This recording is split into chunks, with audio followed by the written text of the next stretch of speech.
Hello, I'm Maruk Said, your microbiology guide. Let's explore in-depth micro techniques and uncover groundbreaking insight together on this educational journey into the fascinating realms of microbes. Clostridium difficile is difficult to treat, which explains the term. Clostridia are obligate anaerobes, which means they do not require oxygen to thrive and are actually better off without it.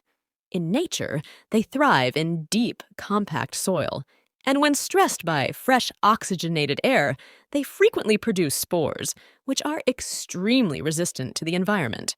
When conditions improve, the spores can develop into fully grown Clostridia. Clostridium difficile appears as large cylinders or rods in a gram stain. Clostridium difficile can sometimes establish itself in our colon, usually after a person accidentally ingests the bacteria that were previously living in another person's colon. This is known as the fecal-oral route, and it typically occurs after eating with unwashed hands. In fact, approximately 5% of the population are asymptomatic carriers of Clostridium difficile, but the vast majority of these people do not appear to have a problem with it. This is due to the microbiome, which consists of a variety of bacterial species that live in the intestine. The normal flora is made up of a variety of bacterial species that live together and compete for resources. A healthy normal flora prevents Clostridium difficile from dominating the intestines. However, if the diversity of that normal flora is disrupted, for example, by antibiotics, organisms resistant to antibiotics, such as Clostridium difficile, can thrive while other bacteria may die. This can lead to Clostridium difficile overgrowth. Another way to disrupt the gut biome's equilibrium is to use chemotherapy or a prolonged elemental diet, which is gastric tube feeding of elemental liquid nutrients that is commonly seen in intensive care units. In these cases, the normal flora is disrupted, shifting the balance toward Clostridium difficile. Clostridium difficile is a common problem in intensive care units and nursing homes due to excessive antibiotic use and parenteral feeding. Now it appears that many infants have Clostridium difficile without disease, so it is unclear whether colonized infants should be treated for Clostridium difficile at all. Clostridium difficile's primary pathogenic mechanism is now the production of various toxins, which it uses to establish itself in the intestines, particularly the colon.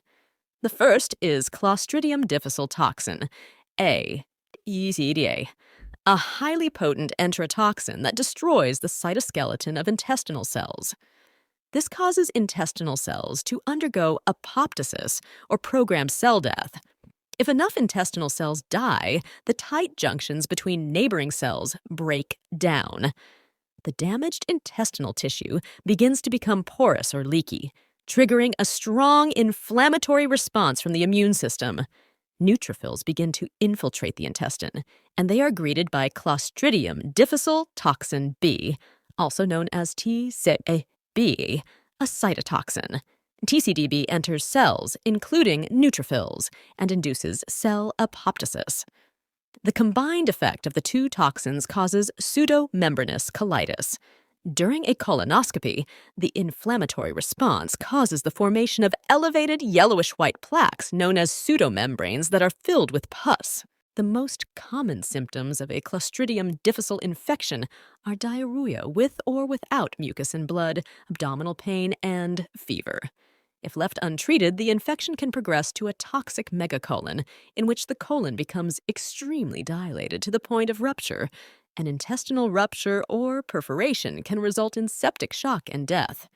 If you have watched till here, don't forget to subscribe to Family of Science Lovers. Press the bell icon button so you are always updated. Typically, the presence of C. difficile toxins in the stool confirms the diagnosis. This is accomplished through an enzyme-linked immunosorbent assay, or ELISA. A person with an active infection will typically test positive for Clostridium difficile toxins A and B. Colonoscopy, or sigmoidoscopy, can be used to confirm the diagnosis by revealing the pseudomembranous structure. Because antibiotics can cause Clostridium difficile to flourish, It is critical to discontinue any offending antibiotics as soon as possible. However, the treatment of Clostridium difficile infection also includes antibiotics that are specifically effective against Clostridium difficile, such as metronidazole, which is used in mild to moderate disease, and vancomycin, which is typically reserved for severe disease.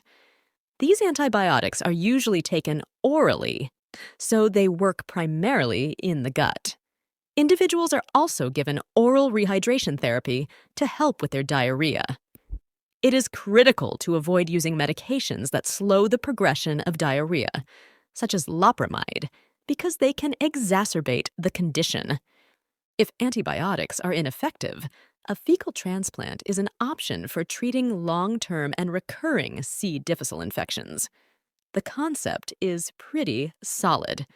Essentially, it begins with obtaining a feces sample from a healthy donor, typically a family member, which contains a fully balanced intestinal flora. A fecal sample is given to a person with C. difficile via a nasogastric tube or an enema, and once the transplant is completed, the healthy flora begin to compete with C. difficile, reducing its numbers and toxin production. Similarly, probiotics containing lactobacillus and Saccharomyces boulardii yeast are used to help prevent and treat pseudomembranous colitis. Preventing a problem is preferable to treating it.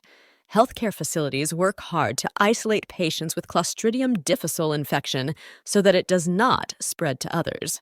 To prevent the highly resistant spores from spreading from one person to another, healthcare providers typically wear gowns and gloves and wash their hands with soap and water rather than hand sanitizers. Surfaces are cleaned with cleaning agents such as a solution of 1 part sodium hypochlorite or household bleach and 10 parts water. This is then used to clean surfaces and objects such as elevator buttons, light switches, faucets, and the toilet.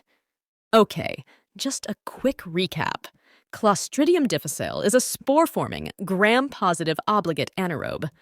When the microbiome is altered, such as through the use of antibiotics, bacteria become dominant and secrete toxins A and B, which cause intestinal damage. Clostridium difficile overgrowth causes pseudomembranous colitis, characterized by diarrhea with or without mucus and blood, abdominal pain, and a high fever. Antibiotics and fecal transplantation are both options for treatment, with the goal of re-establishing normal flora and limiting C. difficile growth.